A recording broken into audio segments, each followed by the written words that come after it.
तो ईरान पर हमला कैसे करें, आइडिया देंगे यूएस जवान। यूएस जवानों से आइडियाज मांगे गए हैं। ईरान पर दबाव बढ़ाने के लिए अमेरिकी सेना ने सैनिकों से सुझाव मांगे हैं। सेंटकॉम के अफसर की ईमेल के जरिए आइडिया देने की अपील की गई है। बड़ी बात यह कि अमेरिकी सैनिकों से अनोखे और रचनात्मक विचार देने को कहा गया है। साथ ही ईमेल मिलिट्री इंटेलिजेंस एनालिसिस के बड़े समूह को भेजी गई है।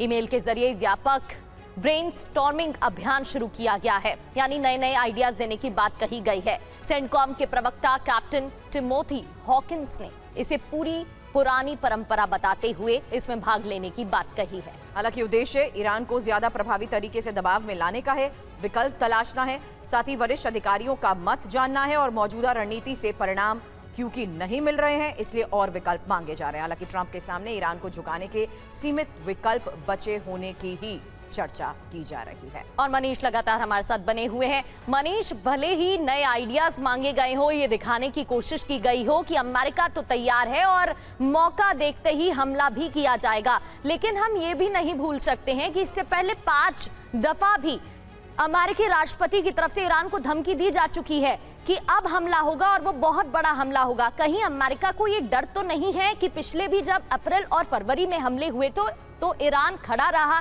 डटकर पलटवार किया, जिससे भारी नुकसान अमेरिका को भी हुआ, हथियारों की कमी भी देखने को मिल रही है और इसी वजह से बार बार टालने की कोशिश की जा रही है।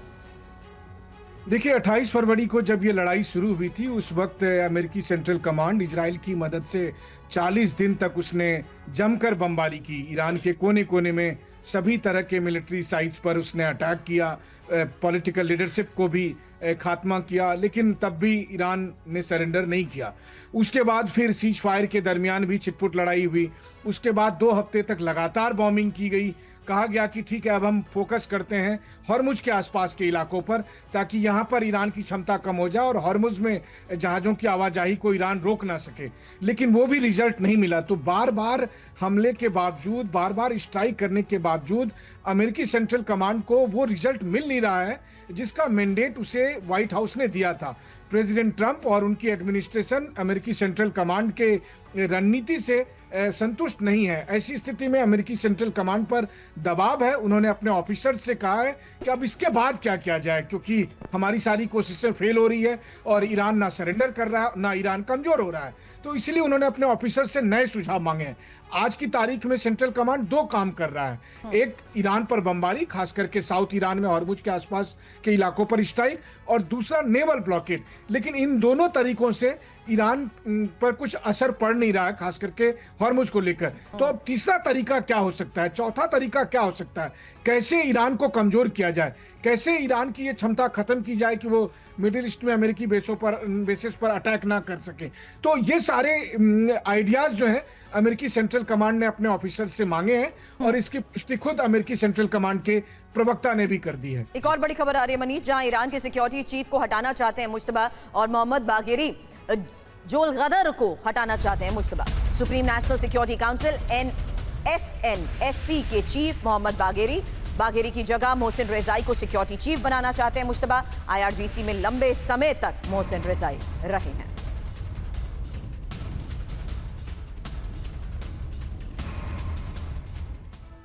तो इस फैसले के क्या मायने हैं? क्या मोहसिन रेजाई अब ईरान के सिक्योरिटी चीफ होंगे? इस बदलाव को लेकर क्या जानकारी मिल रही है, ये आपको बताते हैं। ईरानियन इंटरनेशनल के हवाले से report, supreme national security council chief बदले जाएंगे। युद्ध की आहट के बीच ये बड़ा फैसला, मोहसिन रेजाई को सिक्योरिटी चीफ बनाने की तैयारी की जा रही है। हालांकि बड़ी बात इस बीच सामने आ रही है, जहां मोहम्मद बागेरी जोलगदर को हटाना चाहते हैं मुश्तबा। और सबसे महत्वपूर्ण बात, जहां ये समझिए कि आखिर रेजाई को कमान क्यों, क्योंकि SNSC चीफ के पद पर कट्टर वफादार की जरूरत है।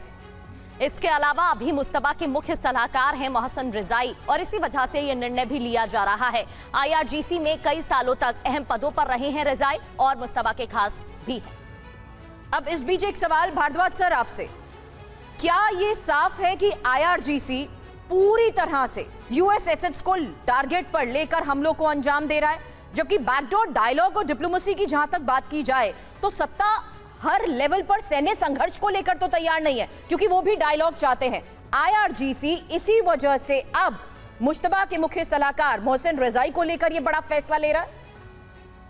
देखिए ये बात साफ साफ है कि जो मुर्तजा जो अपना कंटिजेंट रखना चाहता है वो दो तरीके से इक्विप्ड होना चाहिए। पहली बात कि उनका पूरा जो IRGC में ट्रेनिंग होना चाहिए कि कितना लॉन्ग सर्विंग उनका एक्सपीरियंस है, और दूसरा जो उनकी आइडियोलॉजी है, जो थियोक्रेट्स की आइडियोलॉजी है, उसको भी कितना मजबूती के साथ में उसको एग्जीक्यूट करना चाहता है। तो मुझे लगता है कि जो इनको मोहसिन रिजाई जो है वो मुर्तजा के साथ क्लोजली काम किया है, तो उन पे ज़्यादा फेथ है बजाय की, क्योंकि उसमें भी IRGC में भी हो सकता है कि इंटरनल कोई एक फैक्शंस ये चाहता हो कि डायलॉग किया जाए, डिस्कशंस किया जाए, लेकिन जिस तरीके से मुस्तफा पे जो एक अपना आइडियोलॉजिकल और IRGC का जो एक जुनून है उसको अंजाम तक पहुंचाना चाहते हैं। लेकिन एक बात मैं सुरभि और जोड़ना चाहता हूं कि देखिए आर्मी जैसे अमेरिका का आ रहा है कि उन्होंने एक ओपिनियन पोल क्रिएट कर दिया कि आप के जो मिलिट्री ऑफिसर्स हैं अमेरिका में वो ओपिनियन देंगे कि कैसे ईरान से डील किया जाए।